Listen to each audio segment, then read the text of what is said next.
All right, it's 6 o'clock. I'm going to call us to order. Roll call. Mayor Reese. Councilmember Ost. Here. Nelson. Here. Davis. Schuldis. Here. Fagerly. Here. Osmus. Here. Butterfield.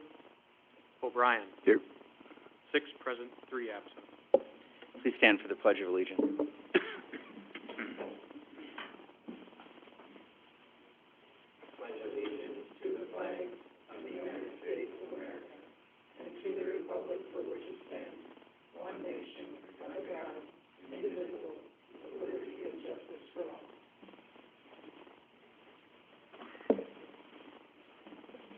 Need a motion to approve the agenda.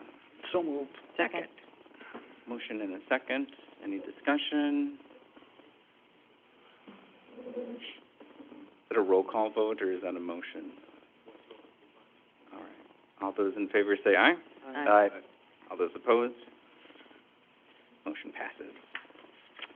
All right, bonding overview. Is that you, Tom?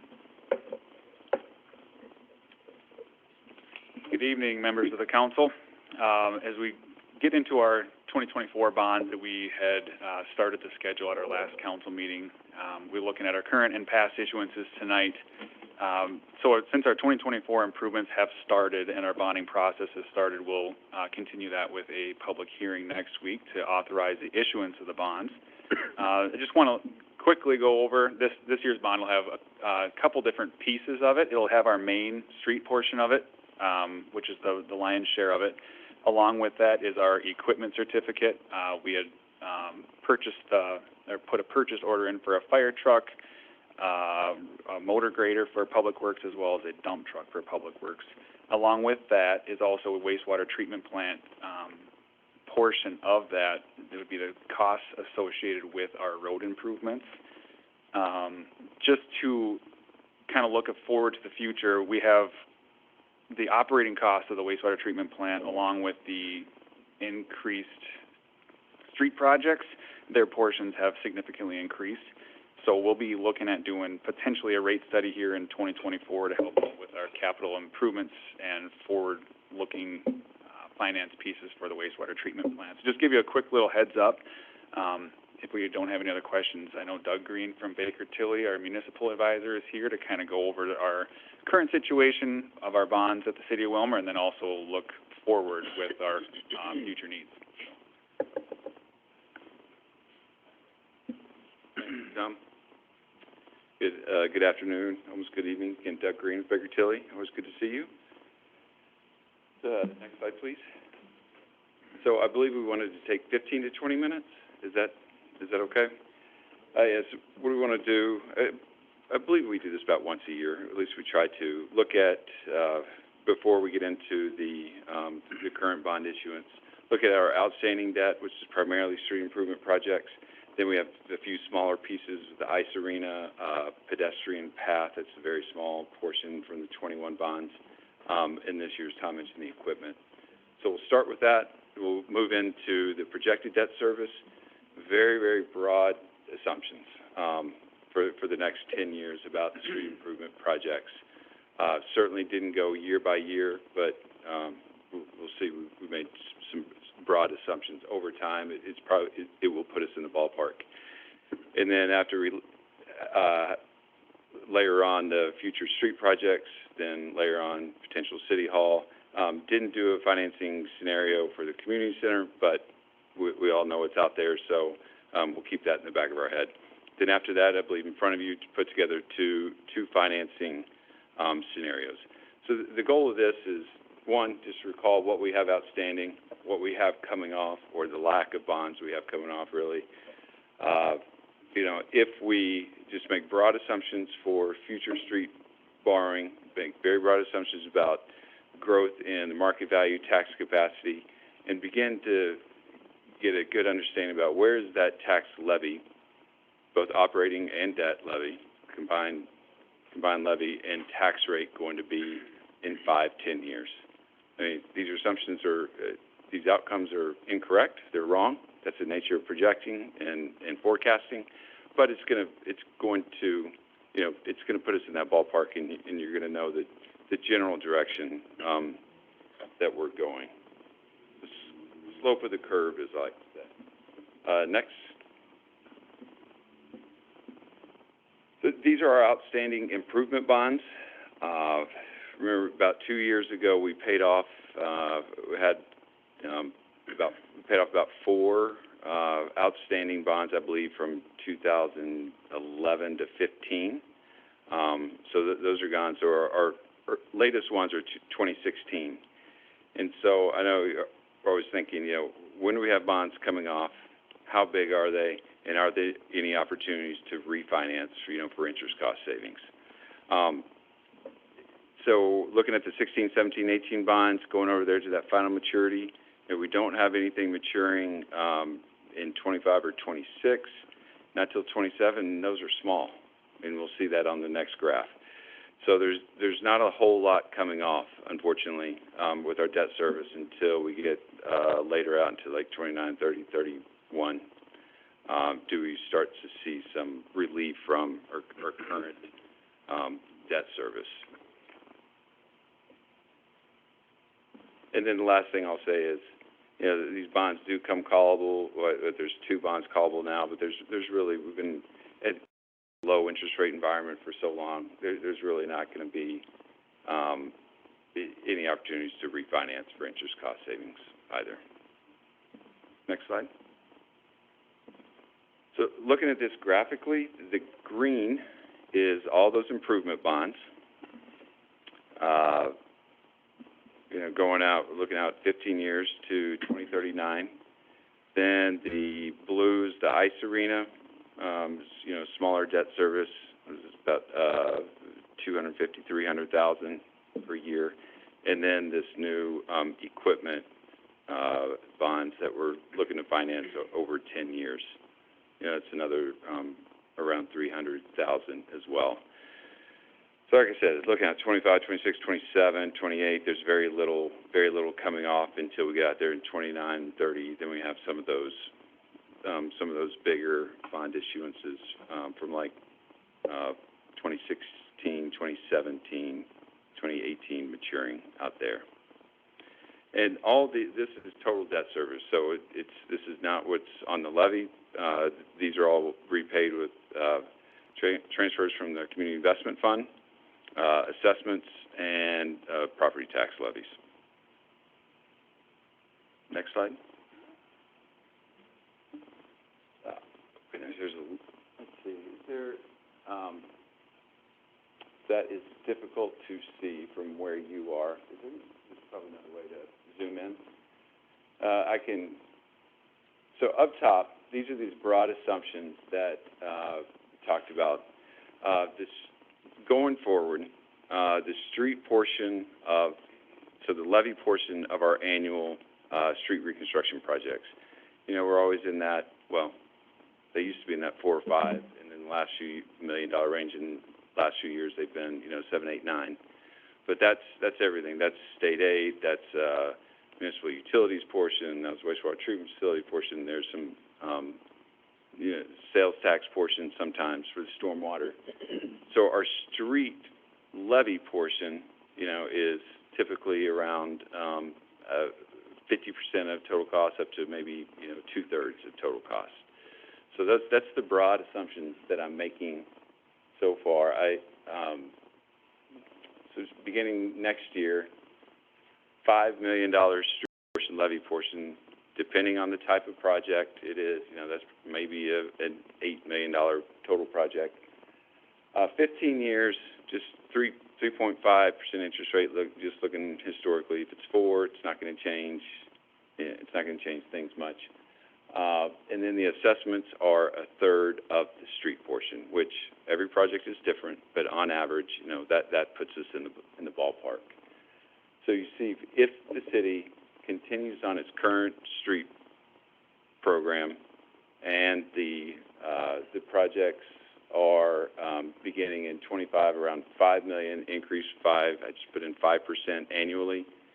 That bottom line, that net levy, is what we'd be adding to debt service each year. Does all that make sense? So going down, to the second piece. Thanks for, making it bigger. The City Hall, very broad assumptions as well, to $20 million. Remember, you all are proactive and already put in a $550,000 City Hall debt levy, just in anticipation of one. So right now, if finance it for that full allowed term, I'm jumping ahead a little bit from well, no, it's here, 29 years, say 4%, you're already, that 550,000 would cover a $10 million, City Hall. Say if you want to jump up to a $20 million City Hall, finance it for that full term, 29 years, just to really push out those payments, you essentially need to double the existing levy. Can I Yes. back up to the street improvements? Yes. Okay. In the projected long range, when we looked at how much we had, to do, are we ever at a break-even point, like 10 or 15 years out, at doing $5 million a year? Or is that just gonna be constant, because then we're gonna be redoing roads in 15, 20 years? We're never looking at that going down because we caught up. Because now I know we're playing catch-up. Okay. I was hoping. One can hope, right? Yes. And pretty soon when we do, we don't do full street reconstructing, it's just mill and overlay. I mean, those are gonna be pricey as well. Hopefully that we're for those years that we don't do a full reconstruction, we just do mill and overlay, hopefully we're overestimating here. On average, say we don't do a project at all and, we take, there's been talk about taking a break of some sort in 26. It's been on such an aggressive timeline. But over the 4 or 5 years, these numbers, probably gonna average out to be about what they are, and ultimately it's gonna show up on the debt levy. Okay. So for the going down, thank you, on the community center, again, the projections, scenarios in front of you don't have that in there, but we're just keeping it in the back of our mind, in the past, a couple months ago, we were using an $18 million figure, do have $2 million local, just make a very generous assumption that, we get $5 million, in state bonding, looking at around $800,000 annual debt service. But I know that's something to keep in the back of our mind, nothing that we put into our projections today. So, next slide. Can I ask a question? Yes, please. On that last slide, the bottom line that's listed on there? For the streets? Nope, way down at the bottom. Oh. Community center financing, would you just review that? Oh, the timeline, the repayment period? Well, it says something about limited to 20 years. Right. So, general obligation bonds in general, in statutes, can be financed they have to be repaid fully within 30 years of the issue date. So, for planning purposes, we can amortize it over 30 years, usually get 29, principal repayment. That's broadly general obligation bond. Then remember, we have all those individual statutory authorities underneath, like our bonds next week, or under improvement bonds under Chapter 429. They all have their different rules. For community centers, you can finance them with general obligation bonds one of two ways.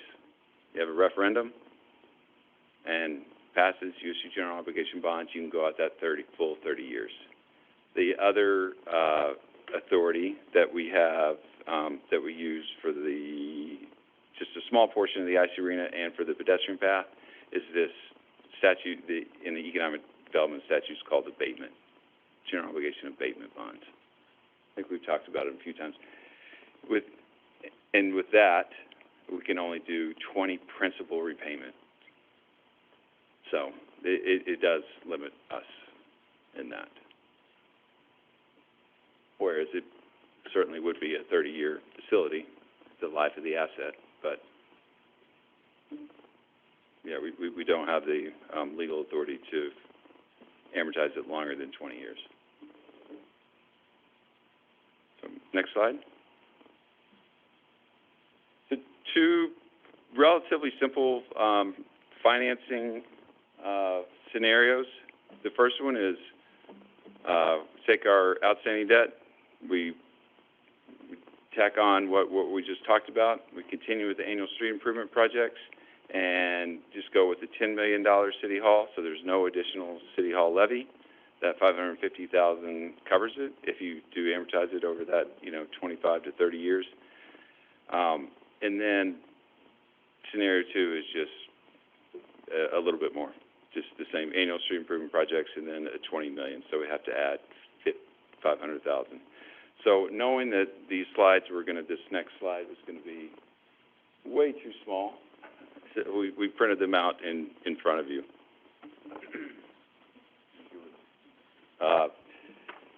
So we'll go from top left to the right, the top 3 to go together, then the bottom 3 go together. And what we're doing is we're just calculating the tax rate, right? 3 variables. The first one is projected operating levy and annual % increase. If we want to know, if we want to get that full picture about where the tax rate is going to be in 10 years, we've got to add in that operating. So, I wouldn't call 5% conservative, but it's conservative-ish, maybe. There'll certainly be some higher years and some lower years in there. So, on the bottom is that annual % increase. Moving to the right, projected debt levies. The green is the street levy. That's, again, existing and new. The other is the ice arena and the equipment. And then the City Hall is, again, just based off of current debt levy, $10 million facility. So, see our debt levy. I didn't put a annual % increase in there because it's not really instructive, like it is on the next slide. Then putting those 2 together, the operating and debt levy, far right. Thank you for moving that over. The dark blue is the operating. Light blue is that combined debt levy, and you can see, hefty increases. When you see those increases, know that there's ways to phase that in, to soften the blow a little bit by capitalizing interest, pushing out principal a little bit, just to make that line a little smoother instead of that big jump. So you really have to look at it, on average, over, a 3-year period and over the long term. So over that 10-year period, that average increase, assuming a 5% operating increase, that additional debt, that's about averaging 7% per year. So again, hopefully putting us in the ballpark. Unless there's any questions there, I'll move to the bottom left. Very broad assumptions about tax capacity, market value tax capacity. We've got preliminary pay 25, assess 24, of another pretty big increase of pay 25, 5%, and then going forward, 3% annually. Again, there'll be some years where got to have a recession at some point in our lives again. So there'll be a recession in there. There'll be some boom years again. So maybe 3%. So we have our levy, have our tax capacity. That gives us our tax rate. You see the blue is the operating. Light blue is the debt levy, and then the smaller red portion is the City Hall debt portion. So, just at a 3% increase in tax capacity, adding in the street debt, we don't have as much coming off. Will it be, if we did exactly, would it be 72%? Would our new city tax rate be 72%? Probably not. Again, this is just, these are very broad. It's a lot goes on in here. It's a relationship between the state and locals. That could change over time. You never know type of different revenues would, but again, the whole point of this is just generally to see if things go this way, which they won't, you know, that would be, you know, our tax rate after 10 years, and I know that doesn't look too appealing by any means. And then at the bottom right, you know, we always have to take this with a grain of salt, but the other communities, the dark part is dark blue, is the city tax rate that's current. And of course, everyone else's tax rates will change over time as well, and then the total tax rate. And because obviously our commercial industrial values, that certainly helps, you know, our market value and tax capacity. So I went through it in a little more specific detail here. The next, unless there's any questions, go to the next slide. It's just the exact same thing, except you see what an additional $500,000 for a city hall debt service would do.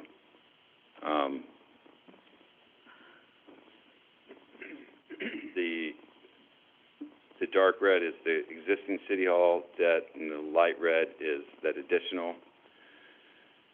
And really, it comes out to the tax rate. It adds about 2 points to the city's tax rate.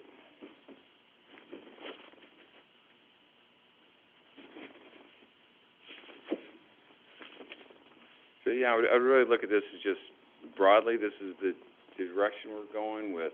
You know, money could come in from the state, from feds, from, you know, for streets. Heck, they could, you know, back off the local government aid as well. So we just, but that under current law, under the best assumptions we have at the moment, this is generally the direction we're going over the next 10 years.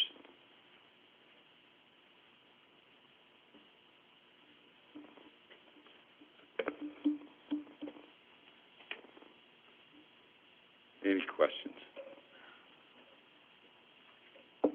Yes. I don't know, does anybody else have a question first? My question is, our next subject about the, broadband and the type of financing that's being proposed, and how does that affect the other parts of this? Right. So I'm assuming there's no tax impact. It's, I know the projections they, you know, show, and if there is, obviously, if there's not enough revenue to cover that debt service, the they would be general obligation bonds, so it would go on to the tax rolls, but not assuming any debt levy from that project. So they are general obligation bonds? That's a, yes. Yeah, and it falls under that abatement statutes again. I mean, it's so broad in what you can do. I think the rest of the country would, you know, look at us and say you can issue general obligation bonds without a referendum for, you know, a lot of these things.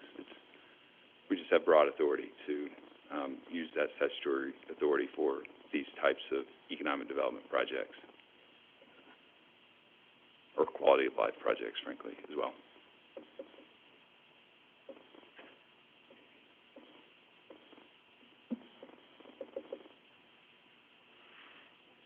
Any other questions? All right. All right, thank you. Thank you. Move on with the Connect Willmar Initiative update.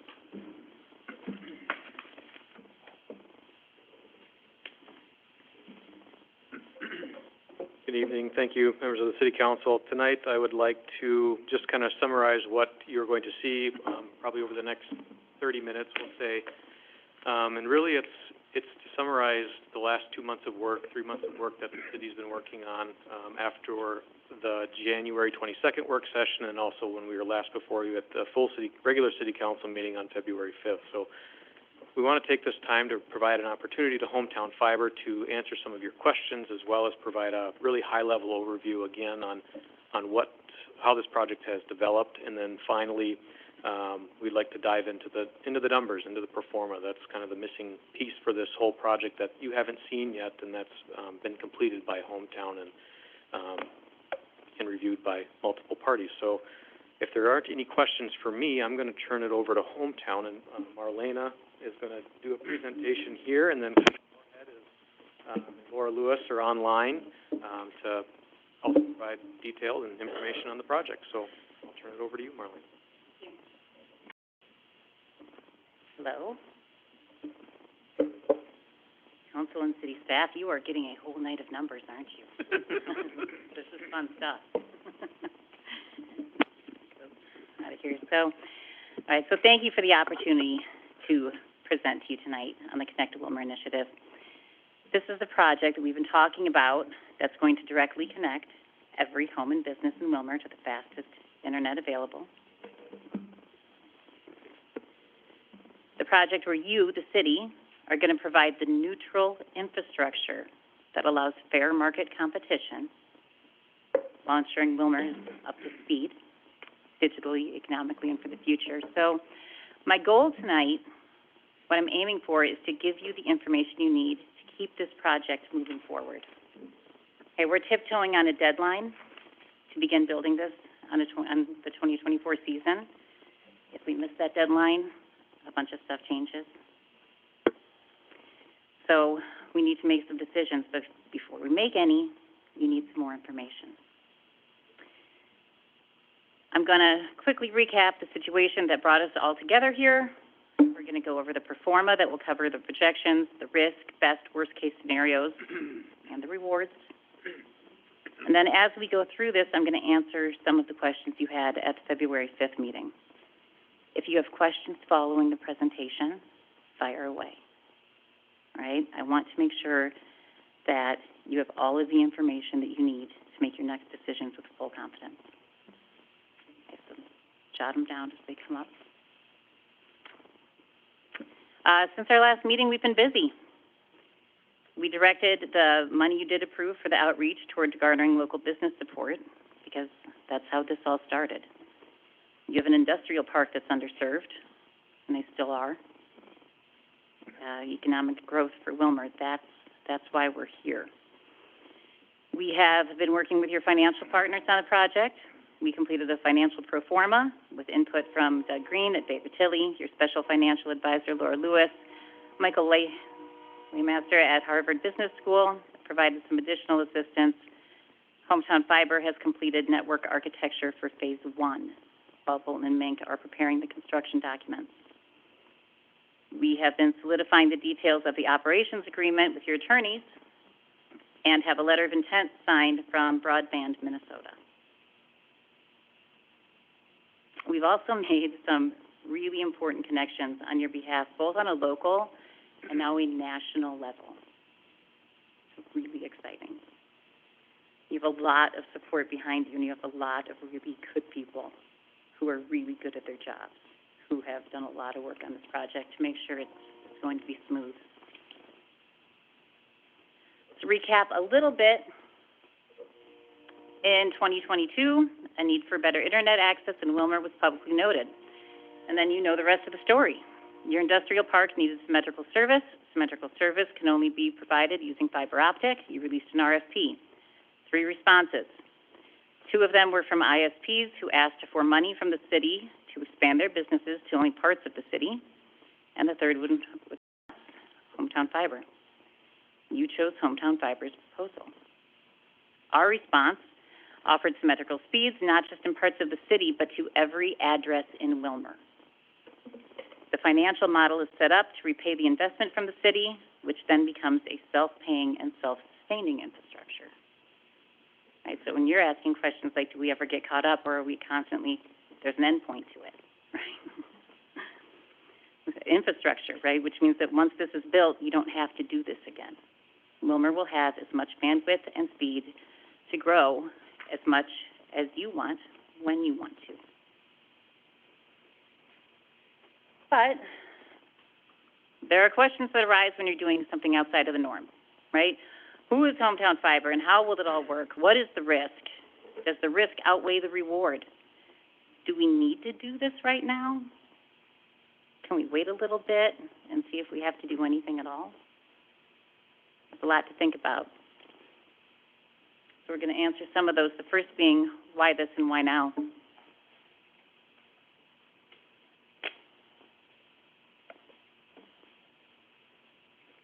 I can do a whole song and dance on how the industry operates today, right? The money ISPs make using public contributions to expand their business, how portions of the population have been left behind, the antiquated technology that's been deemed good enough.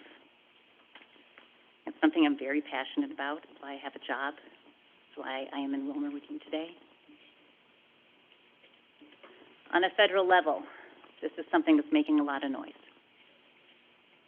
Right now, there are $42.5 billion federal dollars that have been allocated to help motivate ISPs to build faster connections where they either have not built before or they have not updated their technology. That means that when we're talking about taxpayers, Willmar's taxpayers are already contributing to a program that they will not see a direct benefit from because Willmar's service has been deemed good enough. You're not grant eligible. They're also already paying an internet bill, right? Everybody has an internet bill. They just don't have a lot of say in their service or their speed or their price or their provider. We're giving them more options for that.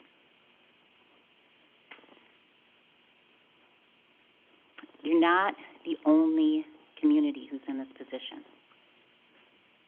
You're not even the only community in Minnesota. There are approximately 20 other communities in the state of Minnesota who have built municipally owned networks. 20. They chose to build because there was a need that was not being met by their providers. They did not want to fall behind when their neighboring areas were advancing. And much like Willmar's current position, where the county is advancing and Willmar is not. So that's why we're here, and that's why it's now, because you can't be stagnant while your neighbors grow.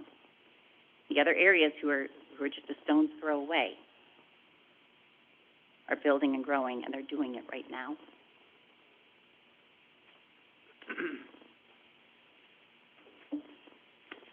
The first thing that you need to hear about, more numbers, right? The money part.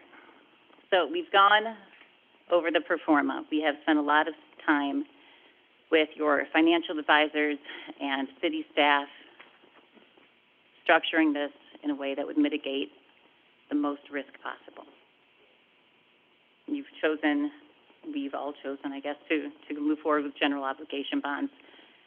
That means that you have a zero cash deposit. There's no money that you have to put down on the project, right?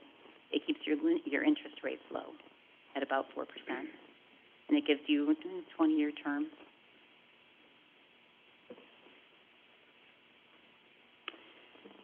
The total cost of the project is estimated to be $24.5 million.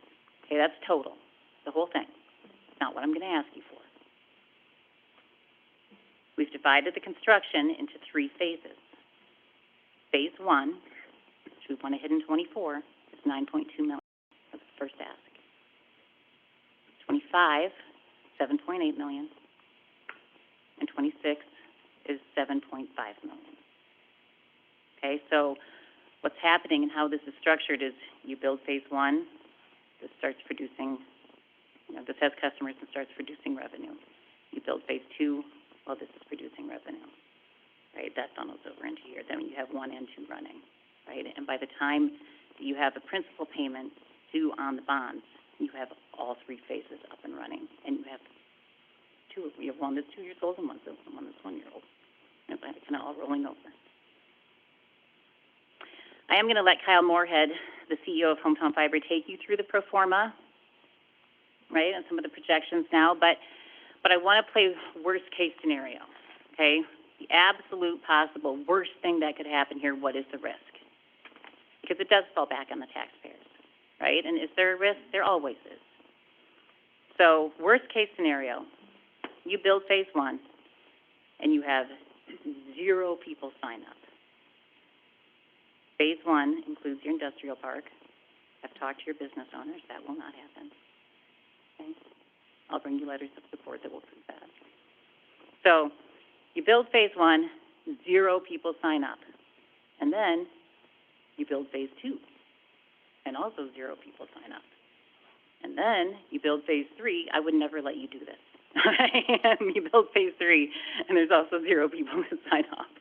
That's not going to happen. But if that is the worst case scenario, right, and everything falls back on taxpayers, they're looking at approximately $13.75 per month. All right, so I hand it over to Kyle Moorhead, and he's going to go over, we have sort of an interactive pro forma here where he can show you a couple different scenarios. Kyle, are you there? Yes, can you hear me? Yep.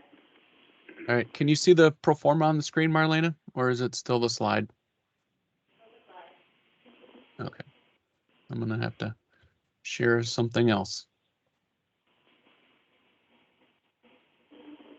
All right. All right, can you see it now? Thank you. All right, council, staff, thank you for the opportunity to present this. This has been, you've been very patient with us as we've put this together. And there's a lot of math going behind the pro forma.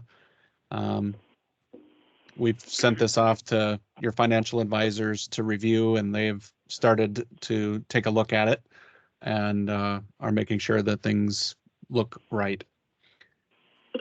So on the screen here it's broken out, the pro forma down here is broken out by calendar year and as it goes along, as the project goes along. And then up in the top here, we have variables that we can add or subtract. One is the construction costs. The other is how much we're sending for contingency, an inflation adjustment. And down here we have the take rate. We're estimating 40%, but you can turn it up and down. We have delay. If you delay approval, what that impacts, how that impacts the numbers. And then we can turn these different phases on and off to see the take rate and the construction costs. So as Marlena was saying, I'll just start with sort of the worst case scenario. And this is if you borrow phase 1 only, you're looking at that $5.86 a month fee. Now, we're not expecting that. We're actually expecting about a 40% take rate. And in that scenario, the first year, the operating costs are a little bit greater than what you would bring in because we're just starting and our take rate is only a couple hundred subscribers. And there is a slight property tax impact there potentially. But you're running, look at your city balance here and your annual revenue. And over time, these balances start to move positive. And this is just if you do phase 1. After about year 5 here, your positive cash flow and positive balance with just phase 1 constructed. Now, if we also do phase 2, turn that on, we add some more construction costs in here. As you can see, the total goes up year 1, year 2. But we start also adding more subscribers. And like Marlena said, we get the advantage of the first year in the second year. And so you have some growth that occurs. So you go from 200 to 700 and so on. So that automatically starts impacting your positive cash. And then if we turn phase 3 on, phase 3 is, and we'll show you this in the map a little bit later, but it's a section of your community that's north of Highway 12, and there's some lakes up there and some stuff. So it's a little bit more expensive per pass. So we have a slight deficit that shows up when the full bond payments come into play here in year 4. That puts a negative cash flow onto the project, but you're still positive balance. So in a nutshell, that's the pro forma. I would be willing to answer any questions or move some variables around if you want, but to our position and Marlena's point earlier is that it generates revenue to pay for itself, and it does that quite early on.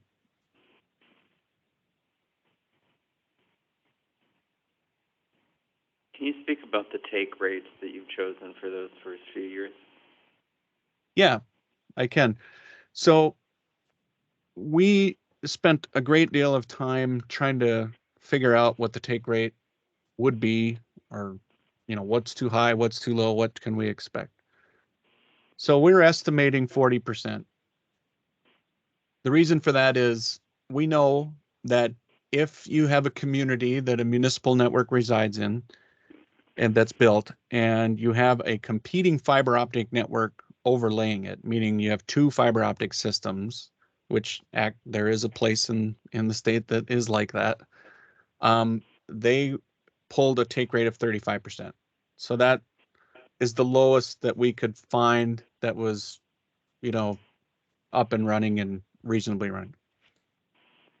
The next one was we started to look at other communities, and we developed an average from the Institute of Self-Reliance. They have an incredible amount of accurate and very detailed take rate information about municipal networks. And their average, not their peak and low, but their average is 50%.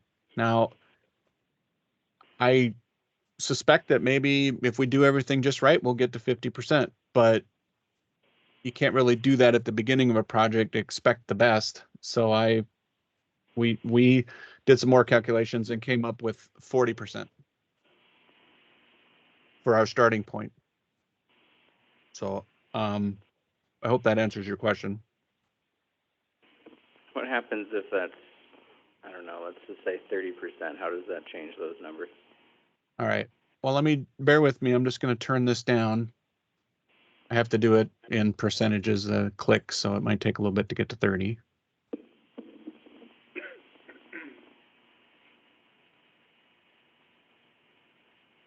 So down at 30%, we still are, fairly net positive. The other variable you have over here is what percentage of your income do you put, do you put into the project, or, if you want to take less percentage from the project to get less cash in, you can improve the numbers or decrease the numbers. So if I were to drop this number down, that's when you really start to see, some of the negative impacts coming in to the debt services or into the project balance and stuff like that.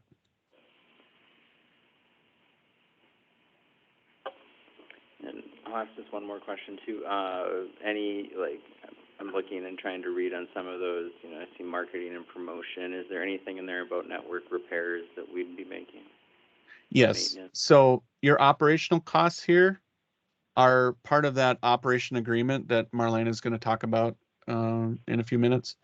This line item here has to do with the desire to have local technicians reporting to Willmar on a daily basis. They're officing there so that their response time is faster than what it is today for people. That was an important thing. So we put rolling stock and fiber splicing and all sorts of stuff into those numbers to ensure that you have a local crew that can respond to cutoffs and different things. And we can talk more about that in the operation agreement section, but that is the line item we have here.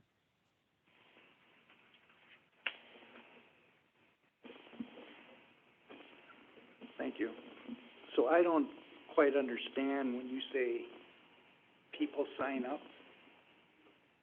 What people are you talking about? Is it the provider of the internet service, like Intel or Windstream or Oh, is it the ISP or is it the citizens? Okay. Right, no, citizens, businesses, customers. Because we wouldn't charge the people. We're charging the company that wants to rent our fiber optic. That's correct. Correct. So what would we charge a company to rent? What is it, what is the lease fee? Whatever you call it. Yeah, so right here under this Laura had me change this to city income to make it a little bit more accurate on the description, but right now it's 35% of the revenue. So if they bill, $100 worth of services, let's say somebody goes gangbusters and spends $100 for even numbers, 35 of it would go back to the city. So then But the the flip of that is that those ISPs don't have to build the infrastructure, they don't have to maintain the infrastructure, they just provide their services to the citizens. But I thought we did a survey and most of the people in town said they would be willing to pay $51 a month for service. They said that they thought that that was a fair price for that Yeah. speed. Now, So one of the factors in the pro forma has to do with the average buy. And up here in the corner, you can see this. We wanted to make sure that the packages included a minimum that was very affordable for people that wanted to just have a basic service. And we're bringing that in at $20 a month. The average buy for somebody who's impoverished is going to be, right in that $20 area. The median household income plus, we find that people are spending up to, on average $80 and upward for everything that they want to buy. Businesses, we start in at 40. We know there's several small businesses that need reliable, fast, affordable internet and all that, and they need affordable being at that $40 rate. But when you factor in all the things that they buy, VoIP services and different things, you add all that up, they end up coming in at about $100 a month. And then anchor institutions, which are like your hospital and other facilities, but there are not a lot of those in your community, but they can also buy in at the $40 if they want, but their average buy is more around 500. And then here are the average speeds and the max speeds that you can get for those levels. So in the minimum, in the $20, there's a reduction of speed down to 100 megabits, but you can go all the way up to 10 gig in the residential, and then you can go up to 25 gig on the business. And if they want to spend the money, they can go 400 gig in the anchor institutions, which understand these are just numbers that don't mean a lot. It's kind of like asking a person to relate to the national debt or something. They're just numbers that are very large and they represent speeds that are very fast. So, and the bottom line is it's faster and less expensive and more reliable than what you're currently experiencing. That's up to the provider to ask their customer what they want then. Correct. And the other advantage that the provider has is that they only have to pay the lease fee on the subscribers they get. They don't have to build the whole town out and then hope they get 40% of it or 30% of it. If they come on board here and they only get 5 customers, they only have to pay the lease fee for the 5 customers. So multiple ISPs provide collectively together in your marketplace will get us to that 40 percentile. so it's what you're asking is if the ISP set the pricing? Who's the ISP again? I haven't gotten to get there yet. It's coming up next. So the multiple ISPs, right? They pay you a lease fee to run on your network, right? They do set the pricing. Now, because they haven't had to come in and dig up roads and lay infrastructure and do all things like that, they don't have to cover all of that cost. They normally would. Right, so they don't have to make up for all of that. That's why this drives down pricing along with there's just competition, and we know how that works. But, yep. Come back to the pro forma, what would the take rate be for in year 2 for this to break even? Currently, it looks like in year 2 we've got a surplus there. How low do we have to drive that to to just break even. Yeah, now I'll shut phase 3 off, and I'm assuming you want to build phase 2, or let's just put all phases on there. All right.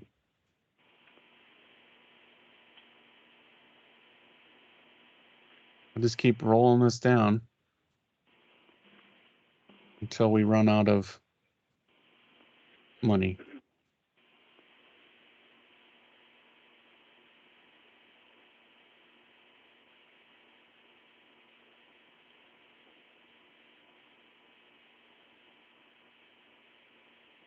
There, you're running at a negative balance at around 20%. And look how it affects, though, your city balance over the long term. At this point, you're not cash flow positive until 13 years at that take rate. So that's where this really starts to impact, because you start to pay your debt services here, and you start to really realize those negative balances going forward. So whether a year is perfectly positive or negative is one thing, but another thing is the project balance that runs out, and that's where your risk assessment comes in. Is that yes, it's positive cash or negative cash, but I really look at this number here, this how this balances out to do the risk assessment. Mm-hmm. And so in this case scenario, I would say we shouldn't build any more at year 2. If that's what happens, 20%, we should not build 3, right? You would at a certain point, you would say this isn't financially making sense. And that was part of the city staff's risk mitigation, was to break it into 3 phases. So we could do phase 1, get it up and running, get the industrial park going, get the downtown businesses, and get a lot of residents covered, and then see how this evolves before committing more money into it.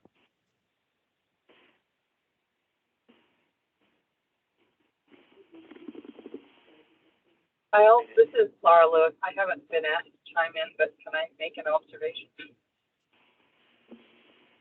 Yep. Laura.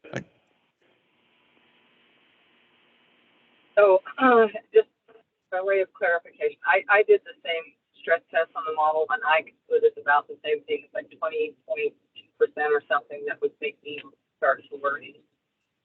But something, Kyle, you just said sort of concerned me. Do I think you'll necessarily hit that 28% in years? I don't know. So I would like to encourage those on the dais to a little bit longer runway. And what we've seen historically with the many systems that I've worked in worked with is it takes kind of 3 years to really hit the stride, everything built. Yes. Hey, Laura, we're having a hard time understanding you. So you're cutting in and out a little bit. It's probably because I'm on by cell and It's not clear. So we're just not catching okay, all the words. I'll stand down for now then. Sorry.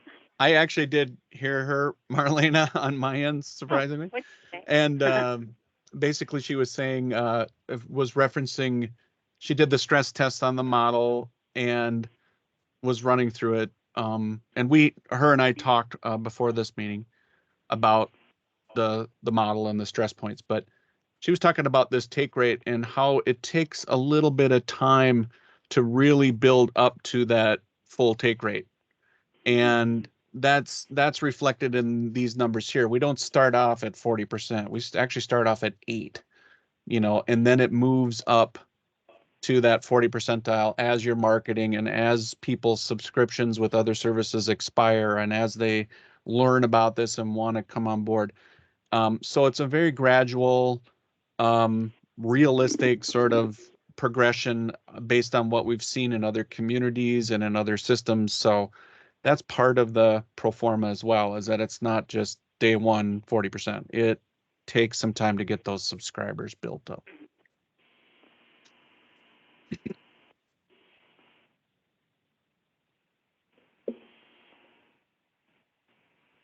So what was the cost for phase 1 to get out to the 9.2. 9.2 million? Mm-hmm. I thought we had a bid from Vibrant from Litchfield, 1.3. They were going to connect from Candia High go down Willmar Avenue out to Industrial Park. Once they were in town, they said they would go throughout the community and hook everyone up. But then we said we were in charge of franchise fee, and that's not allowed if it's just internet. Councilmember Fagerly, thanks for the question. I don't have the numbers, the dollar amount specific to that proposal. I can try and look them up here real quick, but a lot of one of the proposals that we had received was, it was basically using the Highway 12 corridor to get out to the industrial park, and then going up on a different route for customers that they needed outside of the city.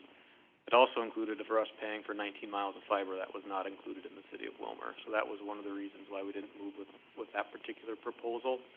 And then to do additional expansion throughout the city, the dollar amount escapes me at the moment, but it was several $1 million to do an additional build-out for the entire city.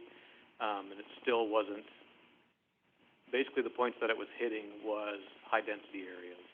Whereas with the hometown fiber proposal it's not including just high-density areas, but it's including every resident and business in Willmar, which is something that we didn't see in the other proposals. And then I had requested at earlier workshop to invite other providers. Did you invite anyone? At this time, we have not set up that meeting. We really want to get a clear understanding of this project and be able to give a clear presentation to the council on what the proposal that was approved by the council, and what this project all entails. I know that was a request at a previous meeting, yes. We've had exchanged emails, exchanged letters the council received from an incumbent, but we have not set up that meeting at this time. Again, we really want to try and paint a clear picture on this project, on what was been in the works over the last couple of years. Okay. There's a gentleman from Charter in the audience today, so can we hear him talk after the presentation from Hometown? It'd be up to the council.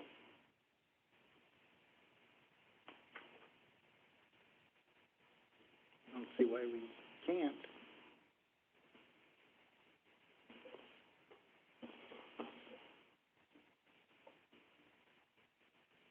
Continue the presentation and then we'll discuss that.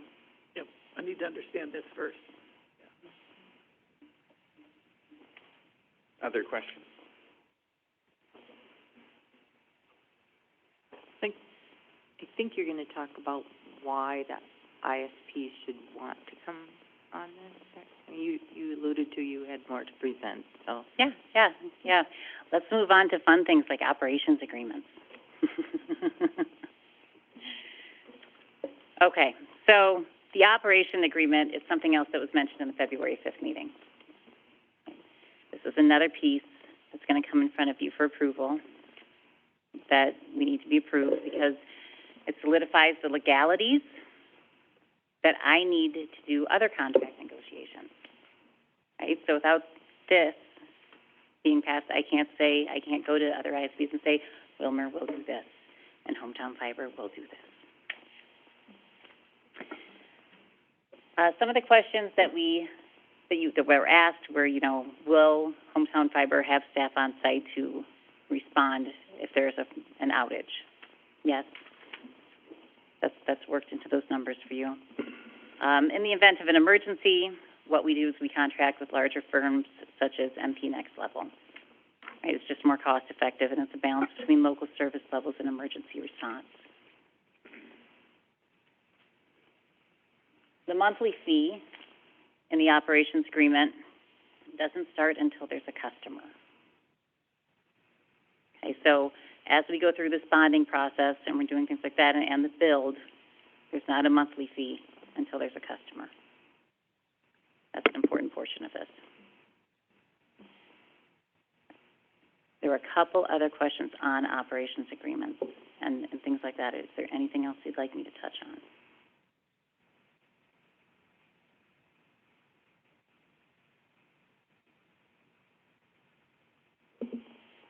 Oh, Kyle? Let me press the button here, Marlena. I'm working on it. All right, let's get to the stuff I actually like, which is the community outreach. So, at a previous meeting, you approved $20,000 to begin the community outreach. With that, we focused on the business portion of the community, the business sector. We've created a business list with GIS data and track outreach, created a web page to provide businesses with the access that they need to the outreach materials. We're using the GIS map of the businesses to track the outreach. We created a What is Connect Willmar informative packet explaining the initiative, created and distributed the Connect Willmar Benefits to Business handout. The business handouts with a website link to read more about the initiative and Hometown Fiber contact information. We designed an online questionnaire, so a survey just for the businesses, their needs. They need more speed than your average resident. What their experience has been this far, what their asks have been to receive the service that they want from the current provider. And we designed a letter of support for businesses to submit to Kyle Box. Those will be brought to you. To date, 150 businesses in Phase 1 have been visited in person by Hometown Fiber and received a general overview and handout to access more information. The overall response was good. It was good. There's some who've heard about Connect Willmar, and there are still some who have no idea that this is happening. So having people in your community not knowing that this is happening is a good indicator to me that we need to fund the rest of the outreach so that I can not only get to all of the businesses and all of the anchor institutions, but I have to get to the people, and I have to get to the residents. They're your customers on this too. My plan is to be in town all week, doing more outreach, speaking with members of your Chamber of Commerce, speaking with companies in your industrial park, and raising awareness and giving your business owners the opportunity to tell you what they want. Then I'll be at the May 6th council meeting.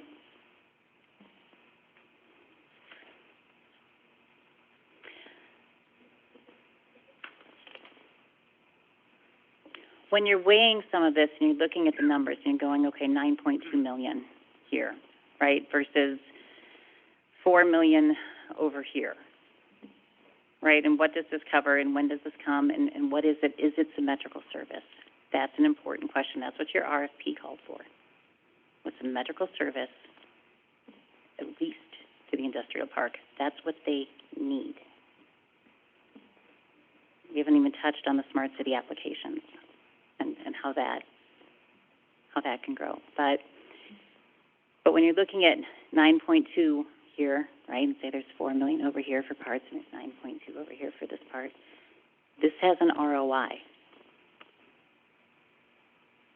This doesn't, right? And you want to ask again, you want to ask if this is symmetrical. You want to ask if there are data caps, right? And if there's going to be upcharges over here for your people. And if you have any control. And then again, if you have, oh, this is a city word, not revenue, it's, you just said it. You said it, it's not like profit sharing. That's not what it's not. Marlena, I'm sorry. Me too. Me too. I won't talk about it. How about that? So I wanted you to remember why you're doing this, right? The whole process that we've been through, what the original need and pain was, the offers that you received when you asked for them, the offers you didn't receive when you asked for them, and then the all-encompassing solution that this is. If you build it like infrastructure, you don't have to do this again. Right? There is an endpoint. So to keep the project moving forward and to reach the target of beginning the 2024 build, we're going to ask for the following at the next meeting, which is the approval of Phase 1 construction and the release of the bidding documents. A fully funded community outreach program remember, I need to get to your people, right? And then the approval of the operations agreement so we can solidify the negotiations with the providers. Those will be the asks. They allow the people who have worked on this project really hard to put their parts in motion. And you can see the phases on the next slide that Kyle's going to pull up. And I'd like to open the floor to any questions or concerns that you'd like to have addressed so that you feel comfortable casting your vote on this. Brian.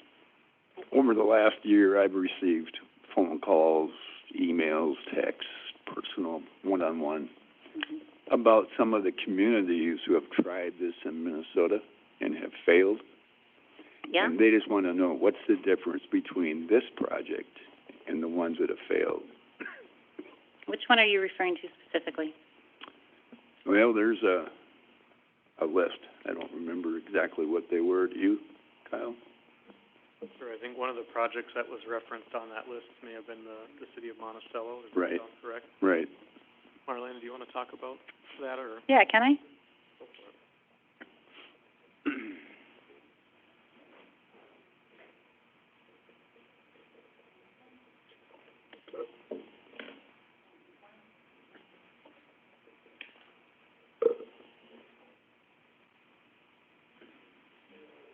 Communities who have tried this and failed, there are a number of different business models. I'm going to put my hair back for this part. But there are a number of different business models and timelines when people have done this. Okay, 15 years ago in technology, I think I had a flip phone. I still understood how it worked. I know that. Okay, so I reached out to Jeff O'Neill, who was the acting city administrator during the time from the inception of FiberNet, Monticello, and to set the record straight on Monticello being called a failure. Monticello was one of the first communities in the state to do something like this, and when they did, they went to court, right? While they were tied up in court, their incumbent built direct fiber lines competing with them. Their council decided to push through and build in spite of that. FiberNet is still being run, and it is still producing revenue for the city. So, when I spoke to him, he said, was it hard? Yeah. Yeah. Did we have to go through some things that we weren't expecting? Yes. Is it still up and running and producing revenue? Yes. So his question then is, what do you consider a failure? Right. He has also offered, well, his meetings now line up with yours, to come speak to you, but any of you can feel free to reach out to him at any time. I think the risk and the question that comes up then is, was anything, even though it maybe didn't have the success that they were hoping for, did it fall back on the taxpayers to have to? They used liquor store tax to subsidize.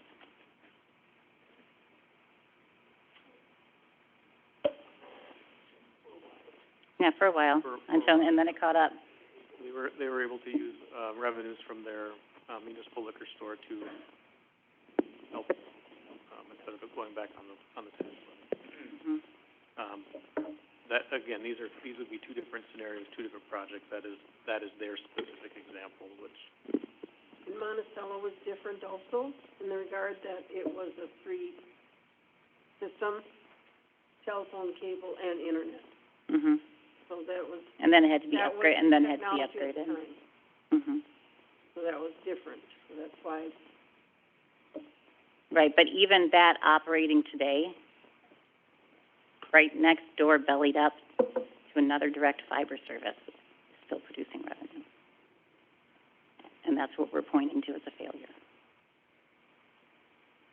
So there are a couple others. Again, different business models, different scenarios, different timings. We have learned a lot. Right? If you look at with a couple of failures throughout the state, right? I think, why don't we ever talk about the successes? Why don't we ever talk about the 600 communities who have done this successfully throughout the nation? Right, if there are 4 failures in Minnesota, that means that there are 16 operating successes that we've taken notes from, that we have studied. The Institute for Local Self-Reliance is where we were able to pull some data. It's one of the connections were made. They are nationally recognized as the largest holder of data on municipal networks. It's what they do, their broadband division. So, 16 successes. Say, Marlena, if I may interrupt, this is Kyle. One of the things that we did do is study not just in Minnesota, but those who failed and why. And we wouldn't bring something that we felt was going to be a colossal failure to you, because it wouldn't, I mean, that's not our goal here. That is also why this city has assembled such a good team of highly knowledgeable people to review this and look at this. So you're starting with Baker Tilly on the financing and Bolton and Mink with the engineering, and I mean the list goes on and on, right? Of people, Laura Lewis, and people that are looking at this, that have experience with these types of things, that understand what's happening here, so that you all aren't put in a negative position.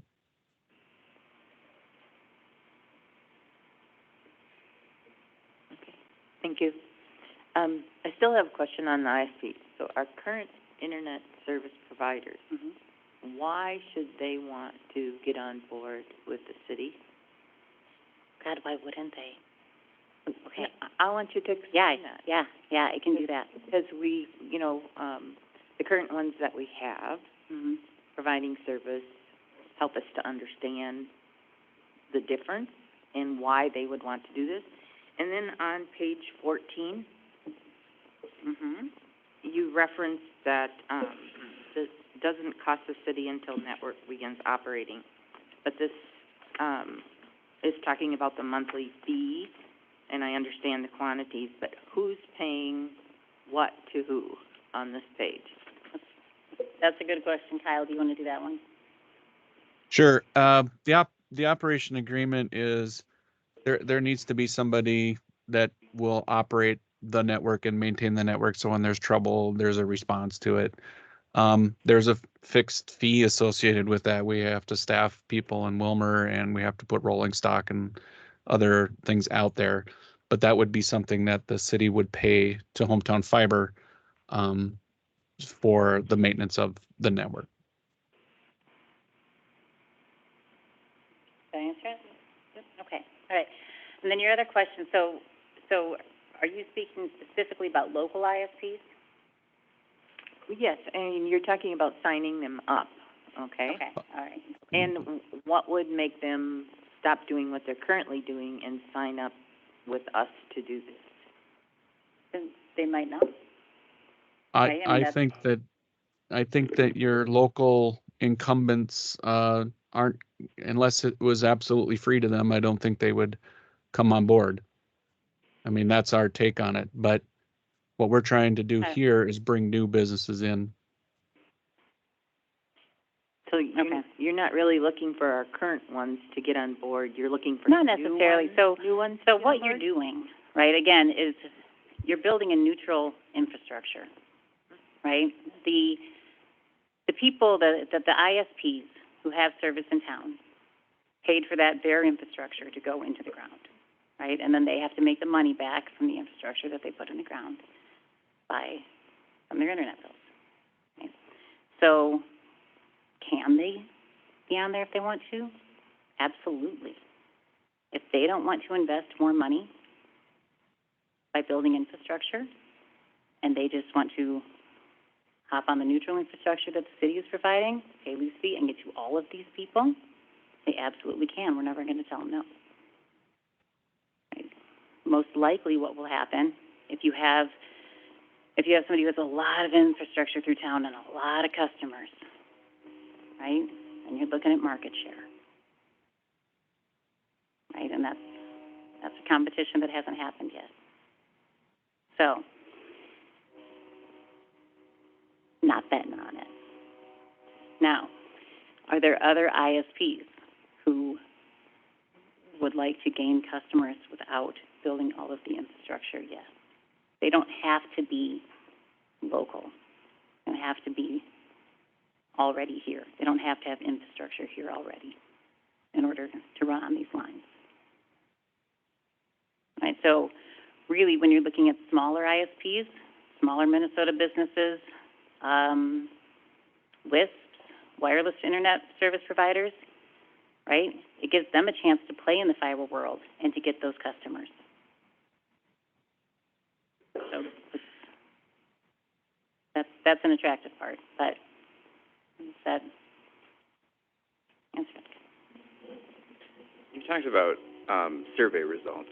You've done surveys with businesses that you mentioned before. I'm working on it. Right? Yeah. And there's also residential surveys as well. When do we see those results? When the outreach is funded. Right. There's current survey results that you already have that you're not going to share until after that? Right, there are live results that we could pull up now. Go ahead. Is that something you can do, Kyle? No, that's a Mitch thing, but we can get that information to you right away. It is live updating, and I just don't have access to it, but Mitch does. Go ahead, Kyle. Yeah. Councilmember, So I'm just trying to understand, so if that information isn't available yet, but when you're looking for us to make decisions next month, help us to put together what we know now, what we're still waiting to know, and why we would make a decision without that information. Okay, so you want survey results? I'm just, I mean, I get it. I know it's a puzzle and you're putting it together. Yeah. Okay. Yeah. But, you know, you do the edges first, or do you do the center first, or do you connect? How It's are gonna we be supposed to make decisions Right. when it feels like parts of the pieces are Okay. still missing? That's part of why we're here tonight. Right, it's 'cause I want to know what's missing for you. Right. just a point of clarification, the residential survey results, those were provided to the council at the January 22nd work session. So those are publicly available. In their entirety? That's where you were hoping to get more responses in, correct? You had 71, we're hoping to get to 100 or whatever the numbers were, I don't remember, but. Yeah, I think it's, 560, hoping to get to 8. 12 would be fantastic. That was all. And the survey results that were provided to us previously, that was in entirety? Yeah, Okay. at that time. At that point? They've continued collecting surveys, though, over all this time. And then my other question for survey results would be, the county has conducted similar surveys as they've been working on their project. Is that accurate? Not within the city, Not within the city? no. Because the city doesn't qualify for any of the Right. county grants, Okay. that kind of funding.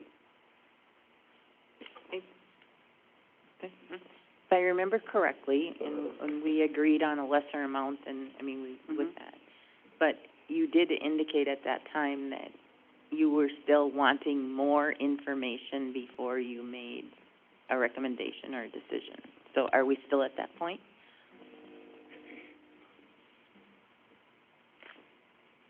At the time of outreach? Yes.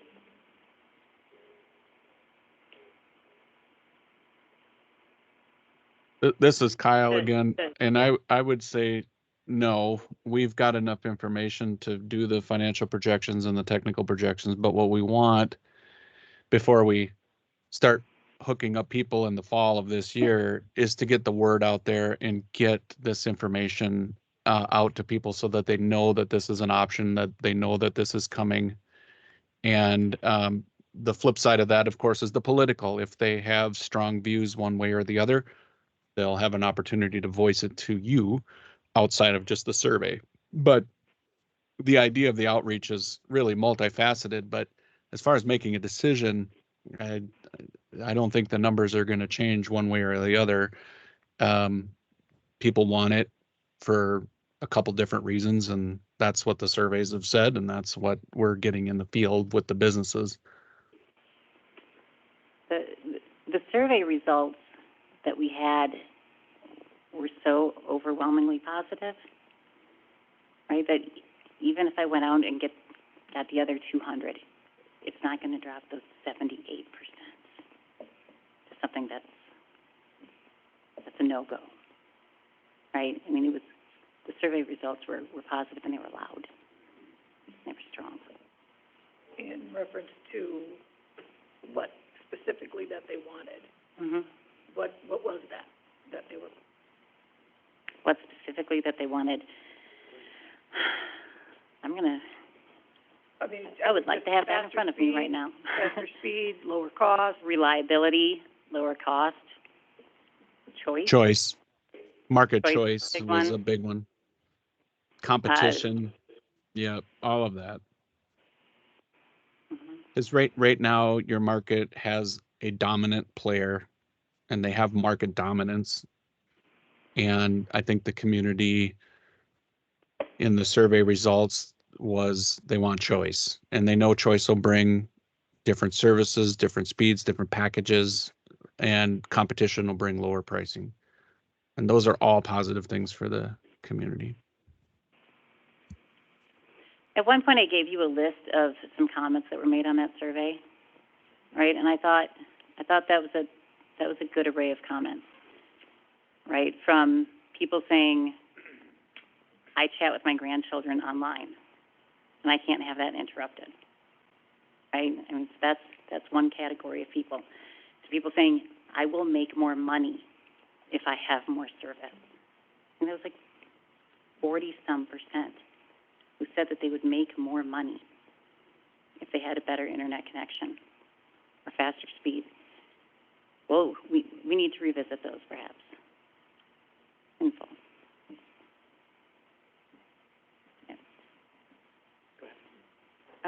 I'm just looking at your timeline in phase one, and you're talking about a council approval in May, and then you talk about bidding begins in May. I'm assuming that since this is a city project, we have to go through the RFPs and bidding and all of that. Right. Is that I just want that part to start. That's what you're talking about? Okay. And then you alluded to that if we don't do this in May, the construction season, et cetera, what happens if we don't get started? Well, then we talk about 25, essentially, right? And what that looks like. It changes some of the math. Nothing is getting cheaper. We know that, right? Don't know that I think the main thing that it does to the finances is it just, every month you delay this year gets pushed into next year, and everything that you would achieve this year gets pushed into next year. So whenever the construction season ends and they're froze out, we're not going to pay frost charges. We're not going to pay premiums pricing to keep moving through the winter. So we just pause and wait for the next construction season.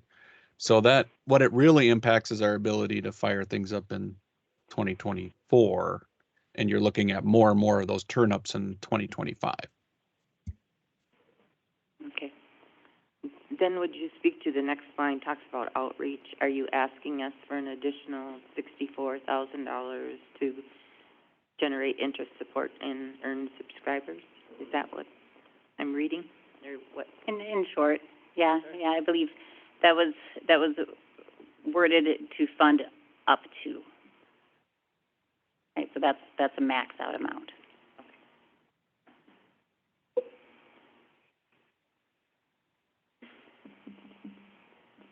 Other questions? I got a comment. Go ahead. Phase one is basically the industrial park area that we're looking at. All the way to First Street. Yep, all the way to First Street. Obviously, we've sold a lot of property out there, and we got a lot of plans for phase one for the industrial area. So I can see why May is a key time, because this is gonna be starting out there very shortly. A lot of this building and a lot of construction. Sold land out there and they're building now? Yeah. Yeah, so, like I say, it's just, ideal. Phase one is an ideal area to start. That's why the project started, Yeah. right? Yeah.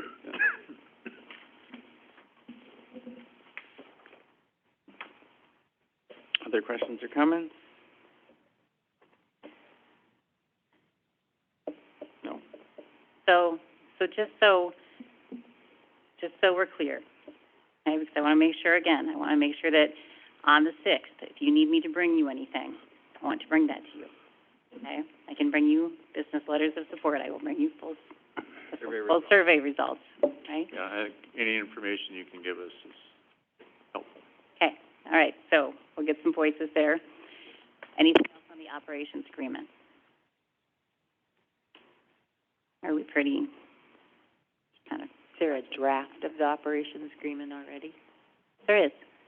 Yes, And when will we see that? there was a draft agreement in the, January 22nd, Okay.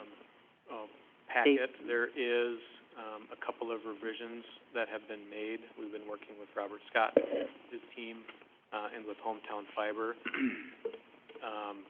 Substantially, there hasn't been any major changes to the agreement, that would be from January, other than, or not other than, but more of just, more defining terms on who's responsible for what, ensuring, field technicians would be located within the city, those types of things. So, that would be provided ahead of time, or in that packet as well.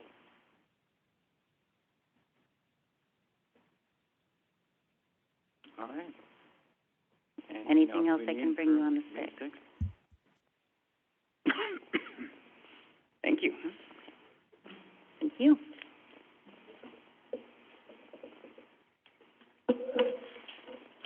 All right, special assessment policy. Oh, Councilmember Fagerly had requested that we hear from Charter. How are we feeling about that? Was that, go ahead, Councilmember Austin. Okay, just so that we're clear to anybody who is listening, or what we all did up to this point. So when we were looking, when requests went out, back when Justice was here, do you want to review that as far as requests were put out, no responses came, then we did get interest, and now because there's competition, now it's become a deal. Sure. So specifically to the request for proposal phase, that was, authorized by the council a couple of years ago. The city received 3 proposals, one being Hometown, and that was ultimately what was approved by the council. The other 2 were Windstream, and then the second one was from Meeker County Cooperative, or the third one, excuse me, was from Meeker County Cooperative, which is Vibrant. So those were the 3 that the city had received. Okay, so as far as who's servicing in town now, I know Windstream's done some digging, I know Charter is in town. Who else? I mean, are we gonna say we're gonna hear from all of them?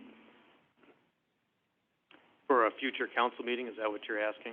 Right, Sorry. I mean, I requested whoever provides could come and talk about what projects they were going to do. And it hasn't happened. Now they need an answer by May to proceed with Hometown. Charter saw it on the internet, and they called me. I told Kyle to contact Mr. Larson.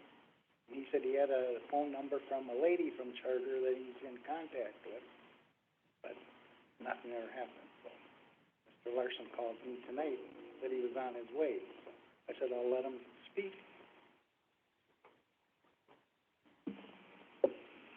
okay. Think, in lieu of the time frame, I'm not opposed to listening to, we're getting emails all the time. If this can help us to, sort out and make some decisions and those types of things, I'm not opposed to, I don't need a half an hour kind of thing, opposed to hearing some of that information for us to help us make our decision. Okay. I guess where I was coming from was trying to get the history, is that we put requests for proposals out. And then we made a decision from what we had and what was submitted to us. So what I don't want to see happen is now Charter's going to get up and say, well, we can do this and this and this, and this is what we're doing, and then this is what it's going to cost, and then another company is going to say, well, we're doing this and this and this, and this isn't true, and we're going to go back and forth with what this one says they can do and what that one says they can do, and they were given the opportunity with the request for proposals, and we made the decision. But the request for proposal doesn't necessarily mean that we have to go forward with this. We have a request for proposal and we have questions on it. We need to cross the T's and dot the I's to go forward with this. If hearing from them helps us, I think that's appropriate. I think, does it clarify that we're not interested in another request, right? We're not entertaining a bid from another company. We're gathering information about what their plans are currently for the community, yeah? Isn't that what I'm understanding? They have a big project in July. They aren't asking for any city help. They're doing it on their own. I want to hear what they're Let's take, doing. Okay. let's take 5-10 minutes. I'm thinking I don't want to lose track of the special assessment policy that we've been waiting a while to spend time on tonight. So, yeah, go ahead. Well, thank you, members. I'll take 2 minutes of your time. My name is David Larson with Charter Communications. The project at which Councilman Fagerly has mentioned is what we're calling our network evolution. This is a project in which we will increase our own speeds on our own private dime to symmetrical multi-gig speeds on our current line serving the city of Willmar. So this will be, unlike the proposal in front of you that was previously presented, has a cost of $24.5 million. This will be a private cost on Charter, which will, according to the survey that was taken from many of the residents, the main complaint was speed. This will impact speed greatly. Certain speeds will go up to, again, like I said, above a gig, symmetrical speeds. I think that this will be largely what the resident and consumer is looking for, and the risk of potential failure, as has been discussed by some of the council members, would fall on the private company. And this is a project that would begin in July of this year. And really, that's all I wanted to present on the topic. If there was ever more of a time to present our commitment to the city of Willmar, I would be happy to bring in other experts that would be able to chat about what we have been doing in the city and what we would want to do in the city if there was more time. But I think this is all the time that you've given me, so here we are. Any questions? So will you be upgrading to the industrial park? I think that could be part of an offline conversation. I'm not part of the construction team, but if there were to be an analysis done that we could collaborate with the city on, I think that could be an offline conversation, of course.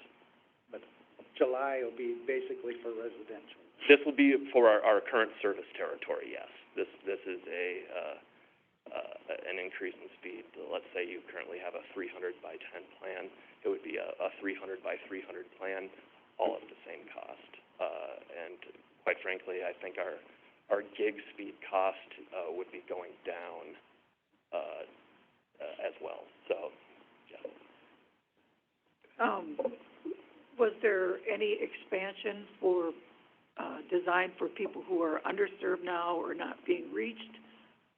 This is strictly for current customers. If there were to be expansion, and there's expansion in every city, I apologize, I'm not in construction, that could be part of the process, but I wouldn't have a direct answer on that for the city of Willmar. Was this project, planned before, or was this just come up lately, or has it been planned in the? This is an advancement in technology, so this I wouldn't say it's a pop-up in technology as we've been advancing our systems, and throughout the country. This wouldn't be just Willmar specific, but we have chosen Willmar as one of our first to install this, and like I said, the project would begin in July. Thank you. Mm-hmm. Go ahead, Carl. And I know you aren't the finance guy either probably, but you said no increased cost. $24.5 million project and no increased cost to the consumer on that? I thought I heard you say that. Maybe I misheard. No, I think I was referring to the proposal previous to mine. There is no, the cost of our network evolution is not $25 million. It would be a separate cost, but this would be all on Charter's dime. This would be private. Right, but would the cost to the consumer that's going to be passed on to the consumer? So the current cost that we're paying for Charter service now would go up with this. Unlikely, and in fact, the gig level speed, that price level has gone down.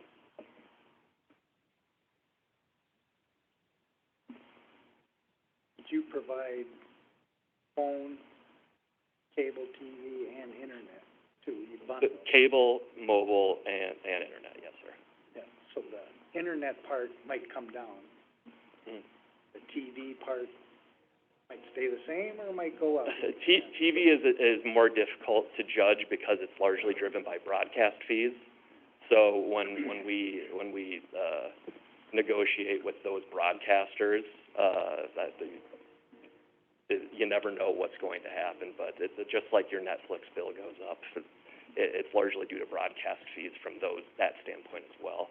Internet is largely driven by investment, and there aren't broadcasters that run that. Mm-hmm. Any other questions for Mr. Larson? And I appreciate your time. Thank you so much. And again, if there are any questions beyond this, I'll leave my card with everyone, and please feel free to reach out. Thank you. Thank you. Special assessment policy. Jared. Evening, Council. Last item on your agenda this evening is related to the special assessment policy. I know we've been through this, but there has been some questions that came up over the course of the last few assessment hearings that we've had, so wanted to take this opportunity to review it with Council. I'm not sure if you'd like me to go through it page by page, or if there's just general questions that we could address. And maybe I'll start with a summary and let Council decide from there. So ultimately, in 2022, when the policy was revised, a lot of the revisions surrounded around the special benefit test.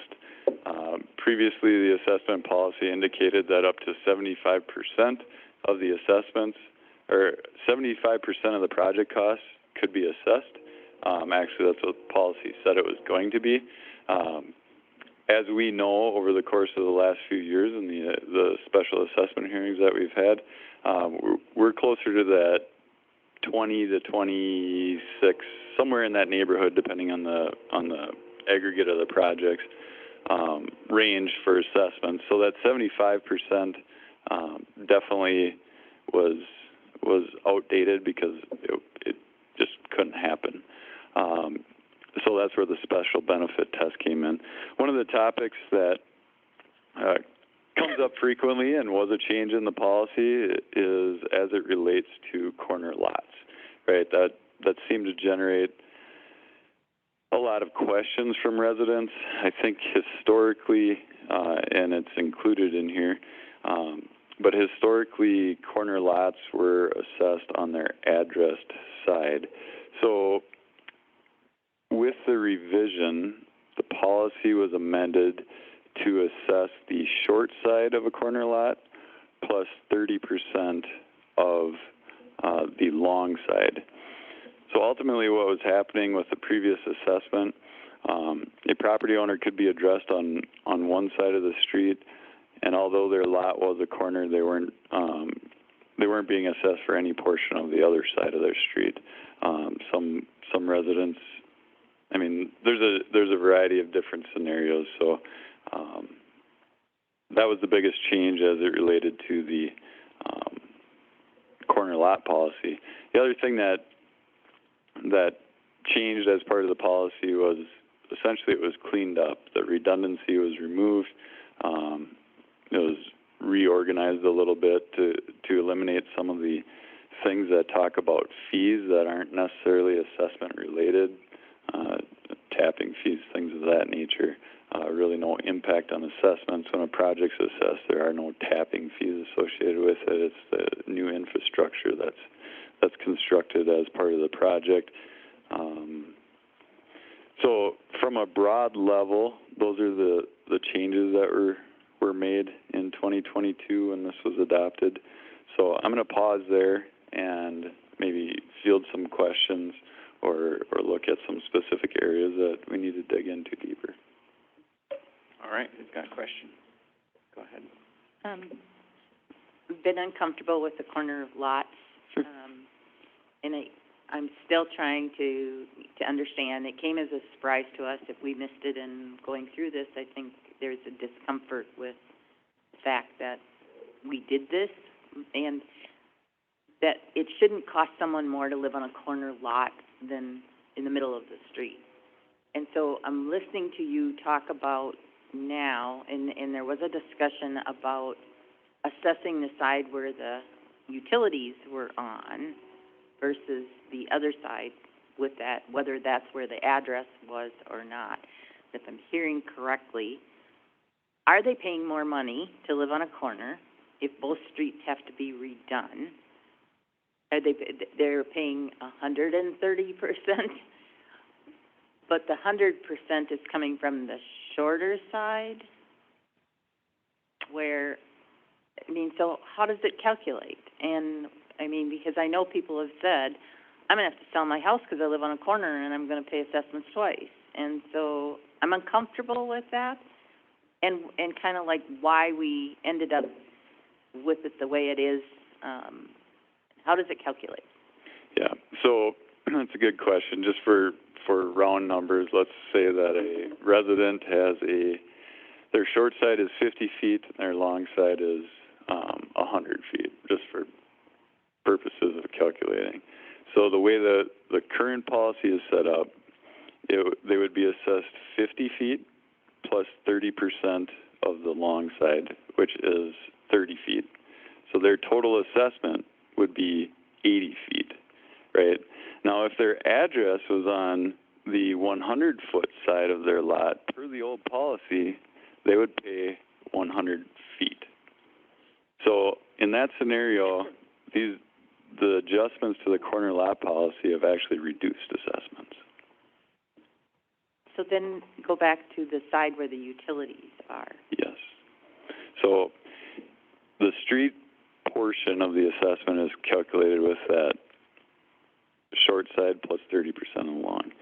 The policy currently says whatever side the utilities are located on, that's the assessments associated with the linear footage for the water main assessment, the sanitary sewer assessment, is whatever side your service comes off of, regardless of whether or not it's your address side, that's the side that you get assessed for. So in that scenario, if their utility service comes off the 50-foot side, then they'd have the 50 feet for the water main and the sanitary sewer. Now, if it came off the 100-foot side, then that would be for the sewer and the water. So that piece of it, well, I guess it could have changed, because if it would have came off of the non-address side, of the home, they would have never been charged an assessment, and the city would never have collected those revenues. So, street portion, short plus 30% of the long.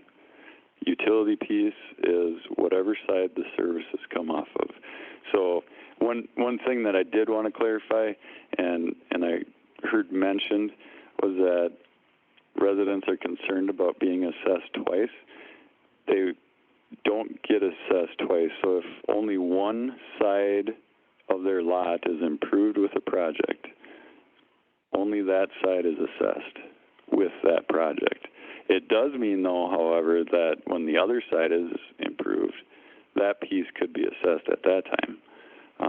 But it's all based on the frontage and where the utilities are. So if they were on that corner, so, they would just get the 30% then on the next, Yeah, so project 2 years later? yeah, let's take, for example, let's say they're short side. Under this example, we're using the 50 feet and the 100-foot corner lot. If the improvement was done on the 50 feet, which is the short side, they would be assessed 50 feet for that street assessment. Yep. 2 years, 10 years, 5 years later, the streets along the long side is improved. They've already been assessed for the short side, so the long side would be the 30% or the 30 feet at that time, per the existing policy. We just had that happen this last year. Yes. Look, Yes. there are, the streets we're doing this year, we've got corners that are being done both ways. How is that gonna work? Then they get both sides assessed. One still 50 and one 30%? Right. Yeah. And the longer side's 30%. 30% of the longer side, yeah. So, in essence, they're getting assessed for both sides of their street, or both sides of their lot on the corner situation, but the long side is given a break of 70%. I don't think we're gonna find anyone thinking we're all that generous, though, right? Like, I think that's what we've heard from our Yeah, constituents, right? yeah, so listening to you, you know, it sounds like they're getting a break. But Break in terms of not the full frontage on Right. both sides, yes. And so, but the concerns have been that people, you know, those comments were made, and that's a couple of years when we first did this, that they were gonna have to sell their house because they couldn't afford to live on a corner. And we're totally taken off guard that they were being assessed on, you know, on one side versus the other. Now it's a couple of years later, so whether people are aware of that. I just, just uncomfortable with why, you know, why a corner lot should be different than some of the others. I think that's the real question, though, before us, right, is Yeah. how do you, it is different, so how do you adjust for that, other, you know, than saying you don't have to pay any assessment when your neighbor right next to you does, because you also live on this street too? Like, I think that's the real challenge. No, and I understand the part about the utility side. There's more cost on the utility side than there is where the utilities aren't. But if we were assessing just the same, yeah, it's just uncomfortable, I guess. I mean, listening to you and walking through it, the comparisons, maybe it isn't more expensive long-term, but that's not how people are seeing it. Councilmember Rossman? I can see where each one is gonna be individual, because if, let's say we moved it back to the utility side, if the utility side was their long side at 100, they're gonna be paying a whole lot more. But let's say if their lot was smaller, or if it's 50 and 60, now, if they're paying the smaller side and 30% of the other one, they are actually paying more than if they'd even paid the long side.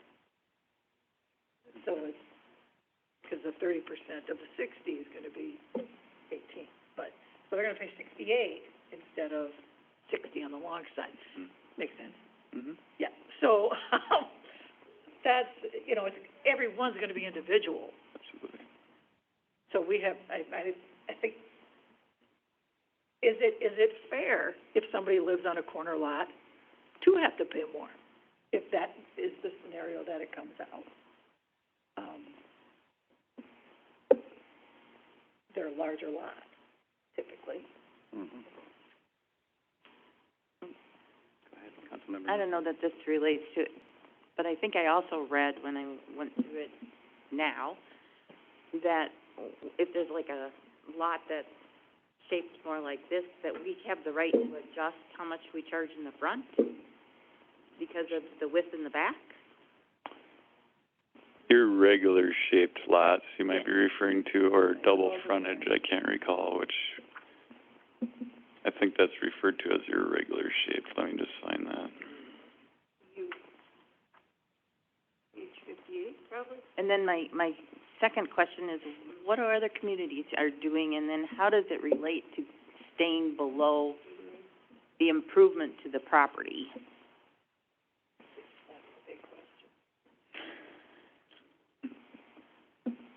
So, the one thing I will say is assessments vary widely across the state. There is no one-size-fits-all for an assessment policy, because every year, I guarantee, we will have somebody that doesn't fit in that policy. I mean, we've seen it every single year we've had an assessment hearing. There's just no way that a single policy can address every unique circumstance out there.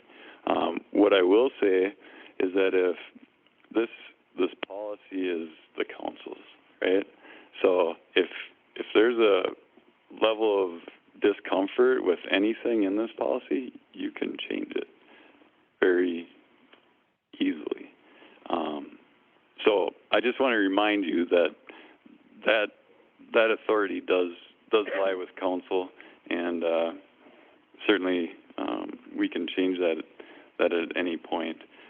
In terms, while I'm looking for this, in terms of how does it relate to staying below the threshold, that's where the special benefit test language came in, and ultimately that's the reason we went away from assessing 75%, because if the city were to follow its policy at the time, there's no way, I mean, every single resident on every single project would have been at every single assessment hearing. I mean, the just using round numbers, and instead of $8,000 assessments, I mean, they would have been upwards of 20. So that's why that flexibility was built in. Councilmember Nelson. But we weren't following that 75% policy. I don't know that we ever assessed more than in previous years. It feels like just the last couple of years since we've done some of this is really the years that we've had people very unhappy and very large amounts that you cannot say that somebody's property was improved by $27,000. So were we not following our own policy but being subjective to that test that it can't be more than increasing the value previously? So there's two questions there. The first one is, was the policy being followed? As the policy was written, it stated 75% would be assessed. So I can absolutely, with 100% certainty, say that 75% of the cost was not being assessed. The second part of that, I believe, was just the fact that previous administrations, staff, whatever, recognized that 75% was way too high, and perhaps the policy just didn't get adjusted at that time. But as these projects started coming up and there were more people impacted by assessments and requests were made for the policy, essentially if there's a percent in there that's not being adhered to, that's why at the recommendation of Robert Scott that the special benefit test language be put in here to allow that to be possible, to not hold the city to a certain percentage of an assessment. Rather, consider the, facts that the special benefit has to be weighed as part of that decision. Councilmember Osmond. And I know we've asked this before, but, has any community, been taken to court that that percentage, didn't increase their value, and have they been successful? Have there been court cases related to assessments that have been successful for the, property owner? I believe there are. I'm not going to put on my attorney hat tonight. I'm going to ask Robert Scott to clarify that, but I'm certain that there have been contested assessments in the past. Okay. Not within the city of Willmar. That was not your context of your question. Within the state was the question. Any city? This is more of an opinion question, I guess, so feel free to not answer it, but, I mean, I've wondered before if the reason that we've seen so many residents come forward and, you know, have questions about the assessment isn't even related to the policy, but rather just the drastic increase in construction costs, the drastic increase in the value of their home as well, but it's numbers that they're not used to seeing, and it's shocking. You know, it's the same way that costs of everything have gone up, but construction in particular. I mean, am I not radically wrong about that? Just letting me know that I'm even a little bit right would be helpful. In my opinion, your opinion is definitely accurate.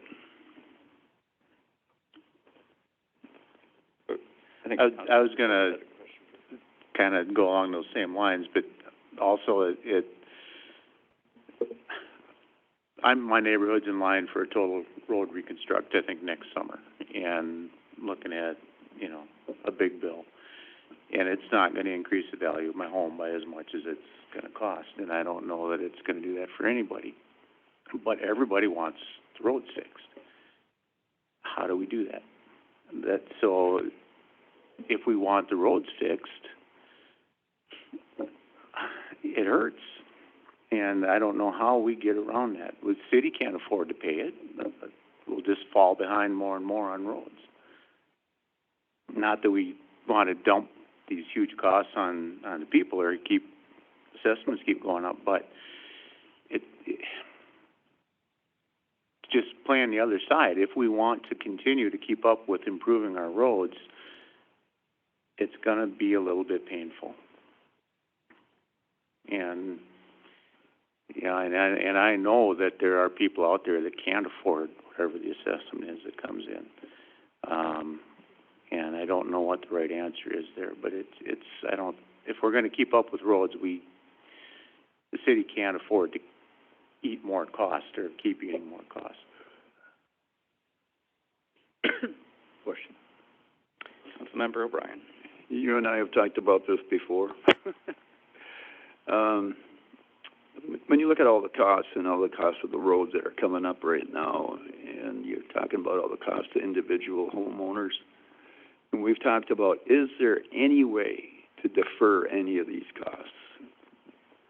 Not to the city, I'm talking, is there any place to defer any of these costs? We talked about road, licensed individuals, how many people we have in the city, how many people, everybody drives on these roads, right? Okay, how much would it cost for us to, when it gets assessed to everybody, not just one person or not just one block? And you start to take that out, and it's not that much. But everybody drives on these roads. Everybody drives on the roads. And you look at the county, what do they pay? Zip. But is there any way to defer any costs on these assessments? So, if I understand, is there another option other than assessments? Is that what you're asking? That's what I'm asking. There are communities that don't assess. And, I mean, here's what I run into. Cities that assess hate it. Cities that don't assess hate it because their tax rate's higher, right? So everybody's struggling with the same thing. How do you fund infrastructure projects? And how you approach it. Historically, in Willmar, we've approached it by assessments with a combination of the tax levy. But again, if that's the direction of the board, we could, Tom and other staff could come up with a way to, what that might look like if we didn't. But I don't think that's the question that's being asked of council tonight. I did find that section that we were talking about, if it's not a rectangular or a square lot, it's on page 18 of the assessment policy, under paragraph 3, others, that that is nothing that was changed as part of the updates, but basically, to get to your point, irregular shaped lots such as on cul-de-sac shall be determined based on a comparative basis. And really what that's speaking to is a lot of cul-de-sac lots have very narrow frontages at the street and very wide rear frontages. So overall, their average area is similar in comparison to other properties in the neighborhood is what that's speaking to. So that was some of the concerns we had on 6th Street, up on cul-de-sac a couple years ago, I think, too. Mm-hmm. Yep. I have a question. Last year in the southeast portion, there was a bunch of projects that the properties were grouped into 3 kind of sections, like a small, medium, and large size lot. And so we just said if you're this feet to this feet, you're medium, and if you missed it by 1 and you're large, that was a real expensive foot for you. Do you foresee that happening more in the future? And what caused that to happen last year? So as staff was reviewing the preliminary assessments associated with that project, it became apparent that those developments had similar frontages or lot sizes in those areas, and they fell kind of into 3 distinct groups, right? So in terms of equitably assessing the project, I mean, there weren't a lot that missed it by a foot. We were pretty careful of that, but there may have been some. However, there are 3 distinct sizes of properties within that project. Could that happen again? Absolutely. It was just looking at how it could be the most equitably distributed in that specific area.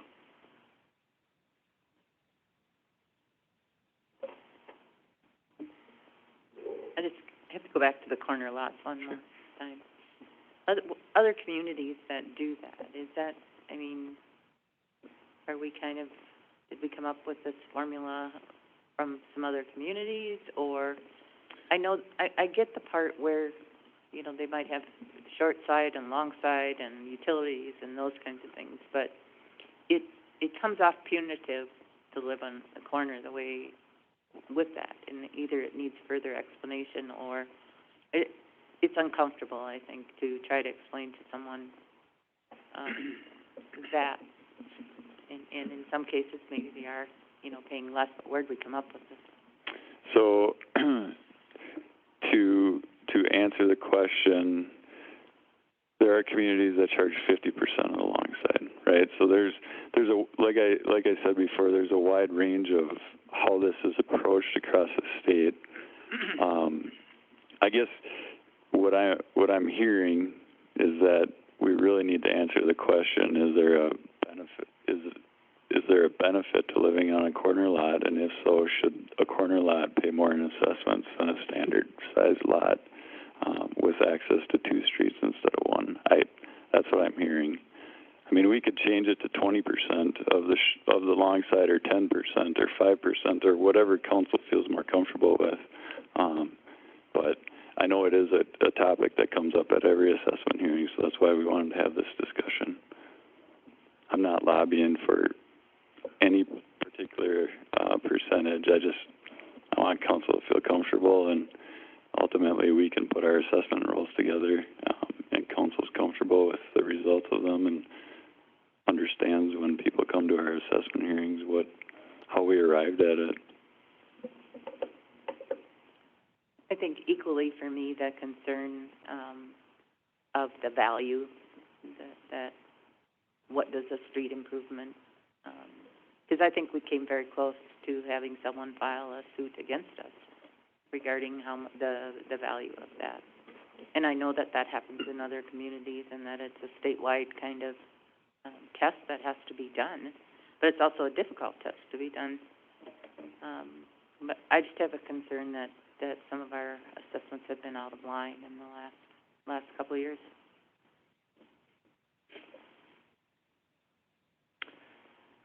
Councilmember Ross.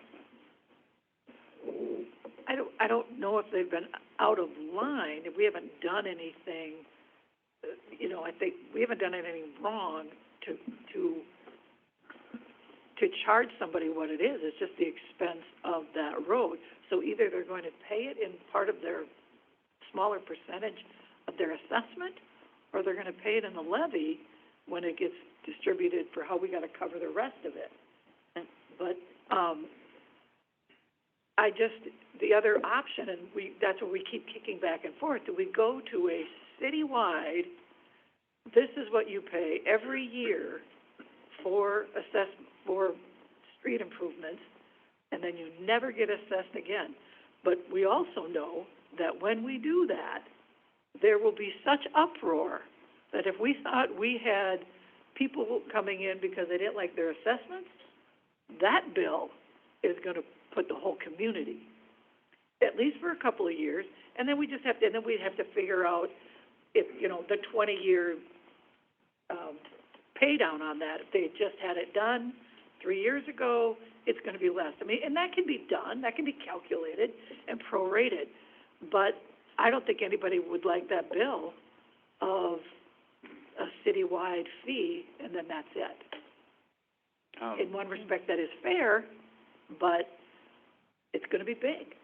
Councilmember Nelson, but before you speak, if our staff could just ballpark, I'll give you Councilmember Nelson's comments to figure out a ballpark, but could you ballpark for us what something like that would look to as far as like an increase to the levy, if we were to move to something where we were no longer assessing properties, but just the entire tax base, every taxpayer is going to pay that bill. Councilmember Nelson. I just want to clarify that we had last year and the year before, we made reductions. So that's what I was referencing in that, there was a $27,000 one last year that we reduced. There were others that we reduced. There were probably more that if the person had asked, we would have reduced. And so that's not a solution either. And to deal with it before that and figure out that's equitable, but I think, Councilmember Scholdes made that comment too. Did your house value go up because you're paying $12,000 or $15,000 or whatever? Probably not. And so I think that's our responsibility, and that's part of the law, it's part of the regulations. And so for us to try to assess it and then have to turn around and back them down is not a good process either. Did she talk long enough? I'll let you keep looking. Yeah. Go ahead. But I think some of those came up with, correct, people's objections to their assessments, like somebody who had an assessment within the last 10 years or whatever that parameter was, and then they were charged again. And then that was able to get rightfully changed. That was some of it. And that's a perfect reason to be able to come in and appeal your assessment.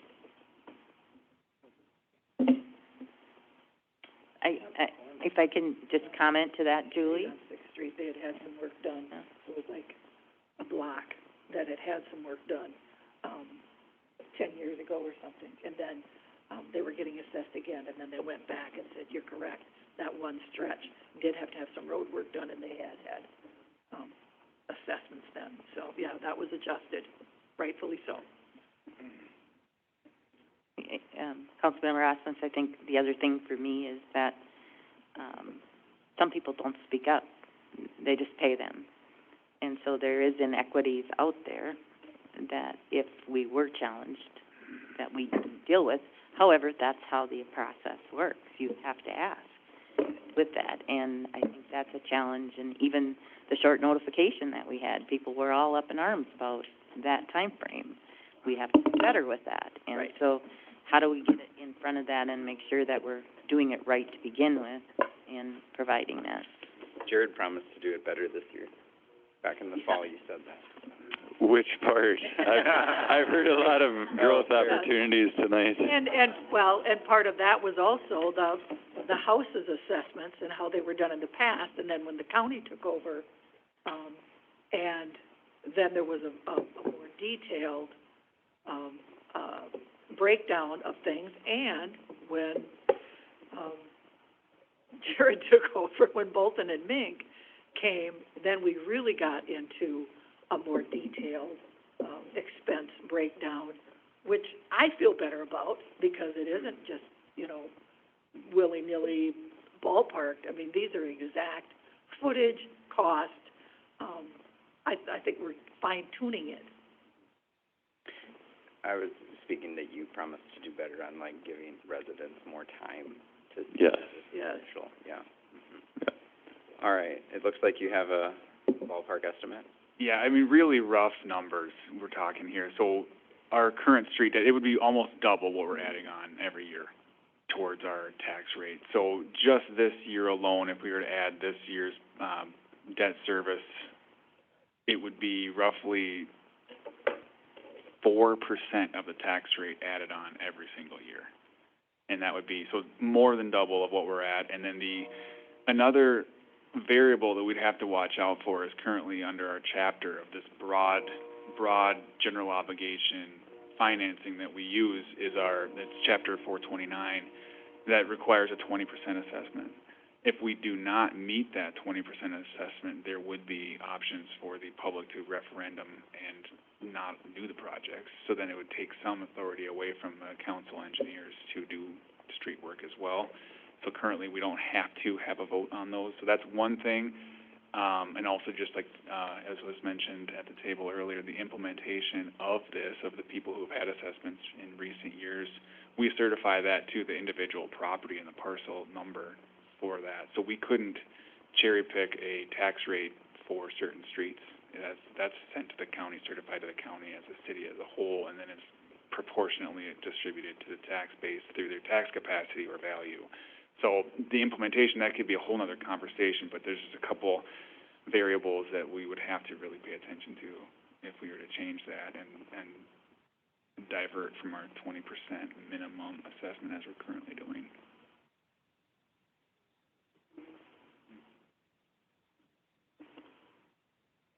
Other questions?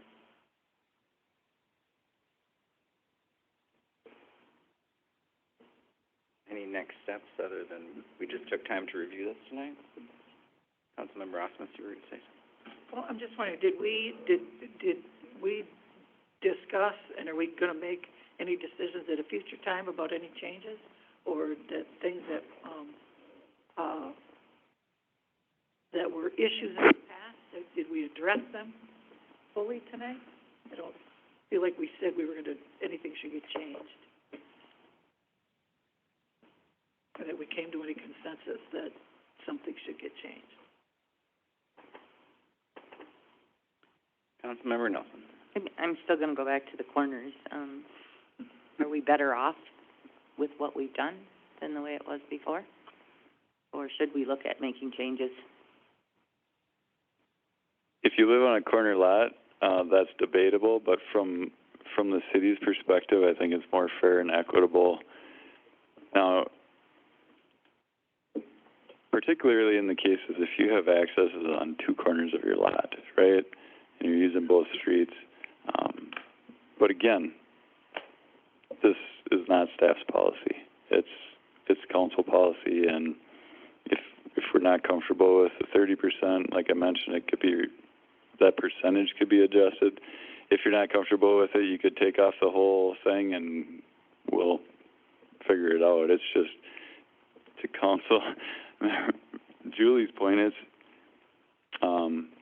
whatever we reduce in assessments increases in the overall property taxes. So it's that hard balancing act.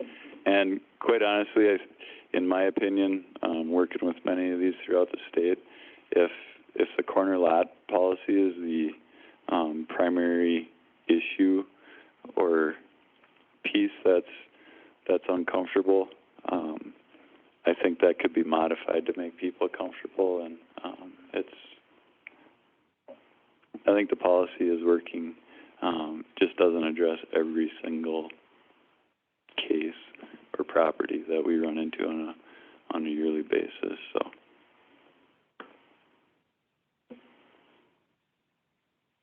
Can I ask another question? Go ahead. I noticed there's more stop signs out on new streets, like Charlotte. You go south on Charlotte past Trot, and there's one at Becker. That's a T road. You go further south. The administrator said they changed the law. No, I said it could, we're following, I didn't say that. I said we're Well, MnDOT. following MnDOT Oh, that's law. technician, technical standards. So did they change rules or something? I know that as part of every project, all of the signs are updated because the city is required to follow the retroreflectivity requirements.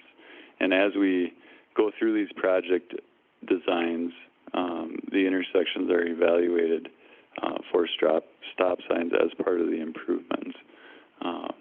So off the top of my head, I'm not remembering exactly what the scenario was with those stop signs, but it is something that, from a engineering and public works standpoint, the less signs we have in town, the better off we are, because they're expensive, and they definitely need to meet that retroreflectivity requirement, which is about how well you can see it at night with headlights based on a certain age of eyes. I mean, physically, people that are in that demographic, when this first came out, drove around at night and judged whether or not the signs were compliant. Now, there's more sophisticated equipment these days that we rely on, but that's how those standards were established. So a long answer to your question is, as part of the designs, we evaluate where stop signs and regulatory signs are placed. It just appears to me it's the new streets have been recently paved or reconstructed, all have stop signs now. They definitely have signs that are visible at night with better sheeting reflection because they're upgraded as part of the project. There weren't signs before. Sure. So, yep. So if we do every street, we'll get a sign then on every corner. No. If it's You will be able to see it. I'll be able to see it. Any other questions, comments? Otherwise, I'll look for a motion to adjourn. So moved. Second.